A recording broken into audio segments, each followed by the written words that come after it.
If you want to throw your adventuring party into a wild, untamed environment teeming with danger and discovery, a jungle is a fantastic choice. Dense canopy, oppressive humidity, the constant noise of unseen creatures, and the ever present sense of being watched. Jungles can feel alive in a way which few other terrains do, overgrown, chaotic, and full of secrets both wondrous and deadly. In a classical fantasy sense, jungles often represent life at its most primal, unrestrained growth, mystery, and the thin boundary between civilization and nature's raw power.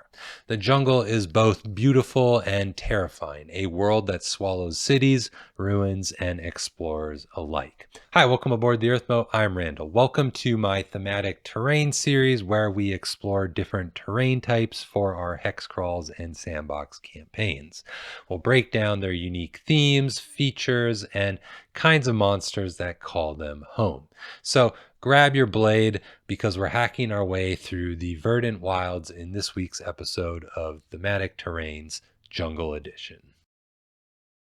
As always, to start our discussion, we need to look at how jungles have been presented in literature, myth, and throughout human culture. Nature and its many biomes carry a deep symbolic weight within our human experience, and jungles in particular embody the extreme end of nature's creative and destructive potential. Let's break that down into a few recurring symbolic themes. The first is jungle as the realm of life and overgrowth. Jungles represent nature's abundance pushed to its limits, where growth is constant, relentless, and overwhelming. Everything competes to live, to grow, to consume. Trees strangle ruins, vines choke statues, and decay gives birth to new life overnight. In this way, jungles symbolize the indifference of nature. They are not evil, but they are uncaring. Civilization just can't tame them for very long. The wilds always take back what has been built before. When designing jungles with this theme, think about overwhelming life, the sense that the environment itself might smother or reclaim everything in due time. Roads vanish beneath vines, temples disappear beneath moss. The party doesn't just pass through a jungle, they're at risk of being swallowed by it. Number 2, jungles as the unknown and the forgotten. Jungles have long symbolized the edge of the map, the places where civilizations don't quite reach, where the old world still tends to linger.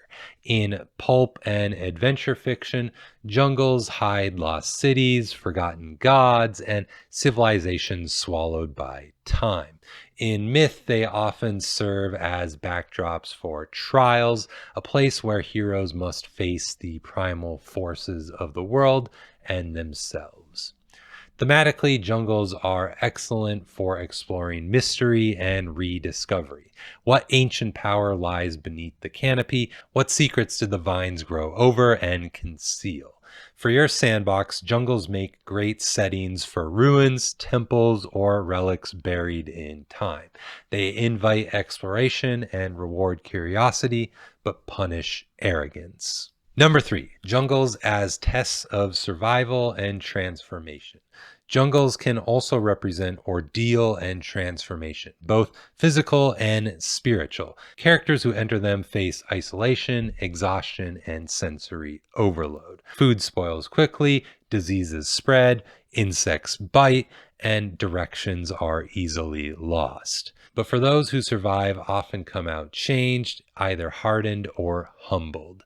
In stories, the jungle strips away pretense. It tests what people really are. In your world building, jungles can act as a crucible, a place that breaks the weak and reforges the strong, whether that's a hero's, or in this case, party's personal journey, or an empire's fall into the green abyss.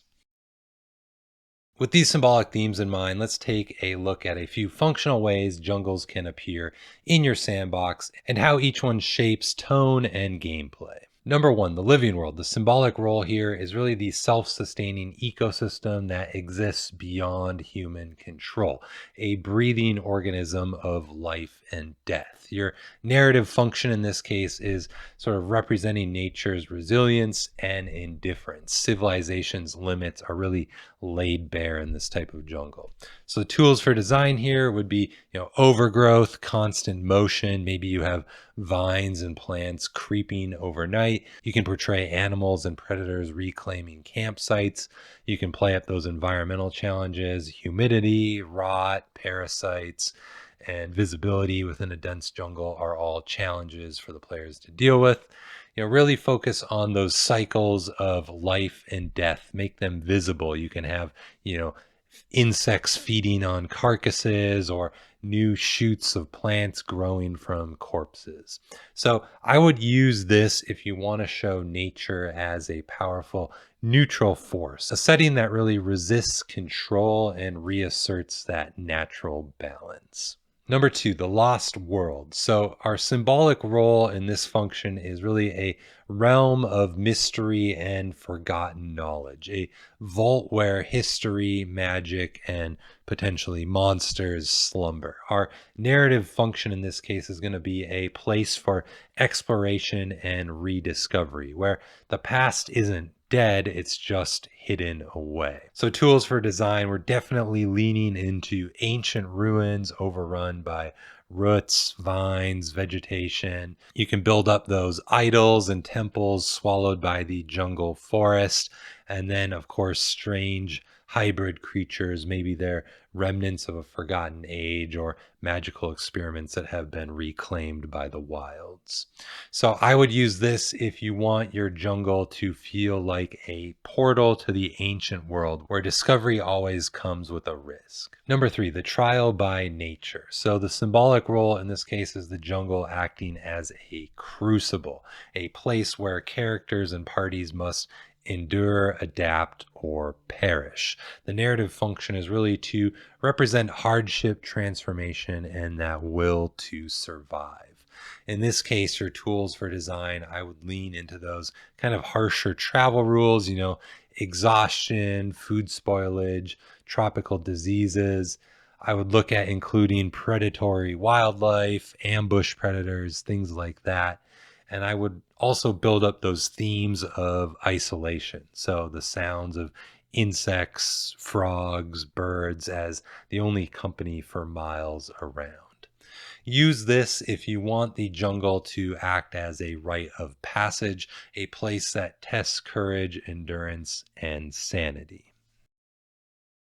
Jungles are rich biomes full of both mundane and fantastical life. They can support all kinds of creatures depending on which thematic function you are trying to emphasize. For the living world theme, giant apes, tigers, panthers, and even dinosaurs are all really good symbols of primal strength. You could look to things like swarms of insects, venomous snakes, constrictors, and giant spiders that show how life competes ruthlessly under the jungle canopy. And awakened plants or treants can make the jungle itself sort of this thinking, reactive entity. I would use these types of creatures to portray the jungle as a living ecosystem, not just a backdrop. For the Lost World theme, sentient creatures like Yuan Ti, lizard folk, or Kuatls are all these sort of ancient races or divine guardians of these forgotten temples and civilizations. You could look to use undead, undead explorers or ghosts of old empires that are lost beneath the jungle. These are sort of remnants of civilization reclaimed by nature. You could look to use myconoids or fungal horrors that sort of thrive in the rot and decay beneath the canopy. And fantastical beasts like chimeras or displacer beasts or other strange hybrids that really kind of feel like relics of the world before would be great additions as well. These monsters really kind of reinforce the jungle as sort of this repository of the past, mysterious, magical, and dangerous to uncover. Lastly, for the trial by nature theme, I would include hunting predators like panthers, tigers, giant crocodiles lurking in rivers, things like that. I would also use swarms of insects or other disease bearing creatures that wear the party down through attrition. For fantastical beasts, I'd look at things like froghemoths, hydras, or green dragons that really represent nature's power taken to mythical extremes. They're kind of these living embodiments of the jungle's hostility and majesty. Tribes or humanoid factions really can help embody survivalism, these sort of isolationist humans who've adapted to this wild environment. And even natural hazards like quicksand, flash floods, or carnivorous plants can serve as monsters in their own right to test the party's endurance. Use these environments to make the jungle feel like it's fighting back against the party. So, hopefully, that gives you some ideas on how jungles can be represented symbolically and thematically in your D&D games. Whether you want to highlight the overwhelming life, ancient mystery, or brutal survival, jungles are one of the richest settings to explore within your game. Mix and match these themes to create unique tones from pulp adventure to mythic horror. Let me know in the comments below how you like to use jungles in your sandbox games. What kind of ruins, monsters, or mysteries do you like to have hidden beneath the jungle canopy? If you enjoyed the video, don't forget to like and subscribe. Consider checking out Enchanted Nimbus, my monthly newsletter. Thanks for hopping aboard the EARTHMOTE. I'll see you in the next one.